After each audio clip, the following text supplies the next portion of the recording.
Hey there. So it's time for this afternoon's installment of chatting with you about something relative to Wing Chun or diet or whatever. And you were just telling me a story about something that happened to you today at the gym, but it happens all the time when you run into somebody and then you start talking about diet, and then you let them know that your diet is 95% plant-based. And their number one question is, where do you get your protein? Yeah, so where do you get your protein? And so let's talk about that. What's wrong with that question, or not wrong, but like what's the issue with that question in your opinion? Well, people have this idea that protein only comes from animal-based eating, which is ridiculous, because everything that you eat, I mean, I'm not talking any animal products, Mm-hmm. right? No eggs, no cheese, no meat of any kind, Right. no chicken, no fish, right?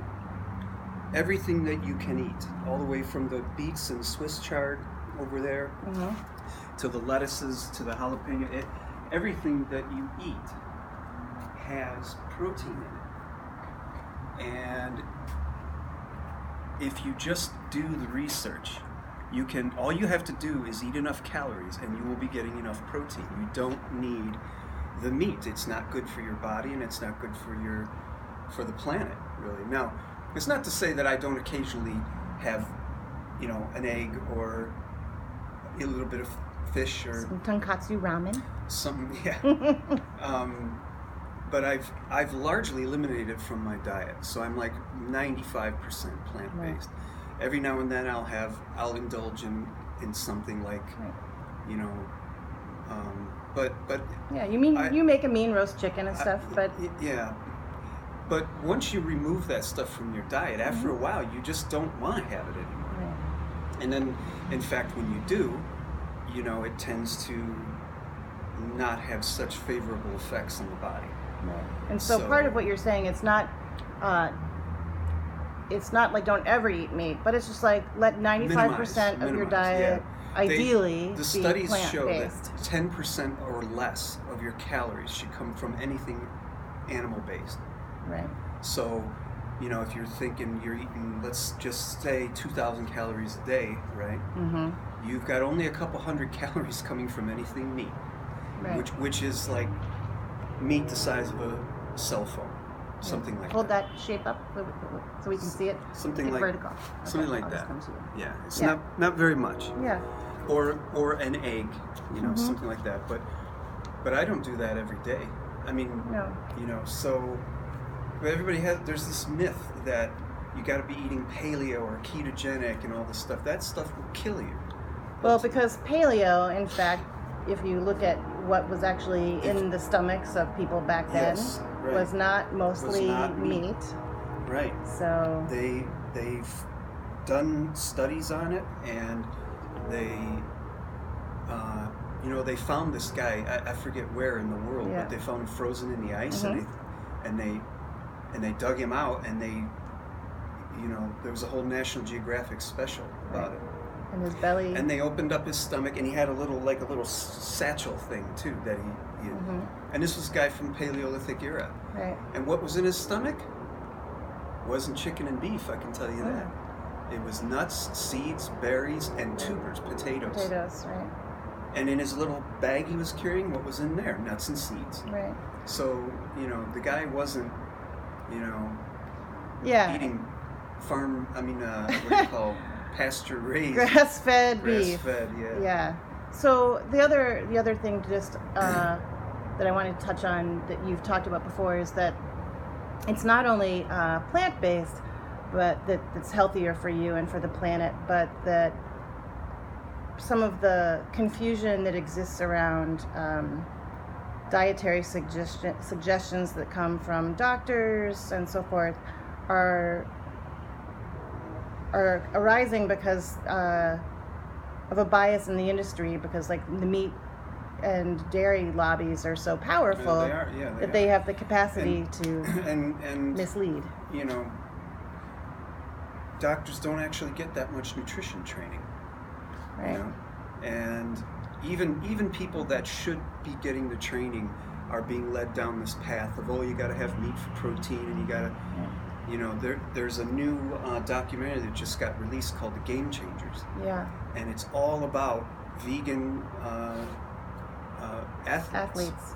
Right. And so it completely blows away this myth that you got to be eating steak and fish and chicken to get protein. Right. So part of the problem with this is that people don't do the research. They're not. But educated. even backing off of that for a moment is that, like big picture stuff, is that we have a paradigm, at least here in the United States. I'll just talk about that, where the paradigm is I go to my doctor, and what my doctor tells me is for sure true Right. and accurate and can Right. be relied upon. And we love doctors. We're not slagging off doctors. We have friends who are doctors.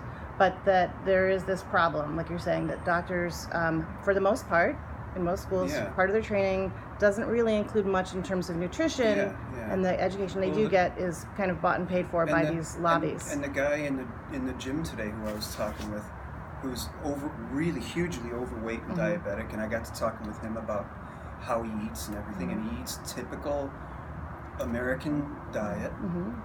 And I asked him, like, what does your doctor tell you should be eating? And he says, well, he really doesn't tell me anything about diet. He just says, just eat whatever you want, but just don't eat so much. Right. And portion is certainly an issue, but it's this larger thing that you're talking about. And that part of what is problematic, you've talked about too, is how processed food is a problem. And there's a lot of things that are marketed now as like, it's vegan, it's healthy. But if you actually look at the list of ingredients, what's the problem when you look at the list of ingredients on the packaging? Well, a lot of it, Like, you know, I've kind of gotten to this point now where if I look at an ingredients list and it's got things I can't even pronounce, I'm not eating it. yeah. You know, and it's got a lot of these products are loaded with oils. They have a lot of extra calories because of extra oils that's in them. A lot of them have, you know, all these chemicals, right, to mimic the taste of meat, or to, you know. Now, some of that stuff I've used, right, because we get those meatballs, those vegan meatballs, and they're actually quite good. You know, but a lot of that stuff is so highly processed. It's really high in calories, and it's really not very healthy for you. It's okay occasionally, just like an occasional egg is good or is okay, or a little bit of chicken in your soup or something like that, you know. But to be eating all this stuff on a daily basis is just going to make you very unhealthy. So and you can lose weight, like you know, everybody's doing the keto or the paleo diet. Yeah, you'll lose weight, but you can't sustain that way of eating for very long. You'll get sick. And all the studies are out there. All the people have to do is go on the internet, and there's information out there about this stuff.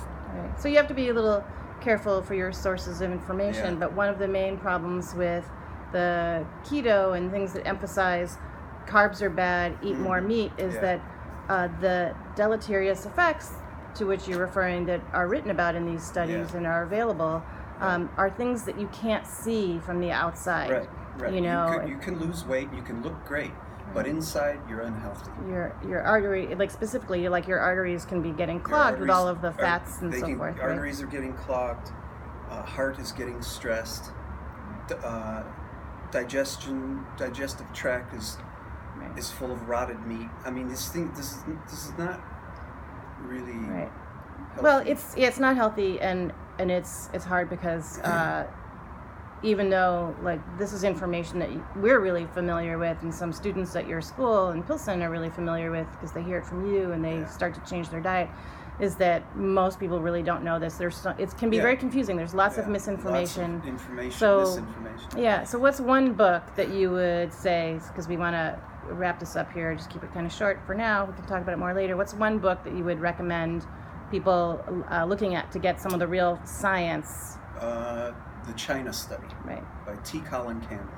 Excellent. Very easy to read, actually. It is actually. I mean, I'm not a scientist, and when I read that book, everything for me changed. Right. And everything's footnoted and referenced, and if you doubt something, you can check it out for yourself. It's the largest study of its kind done on humans and diet and what causes disease and everything else. Right. So and the book speaks for itself. Once you read it, you can't once you see the information, you can't unsee it, man. Yeah.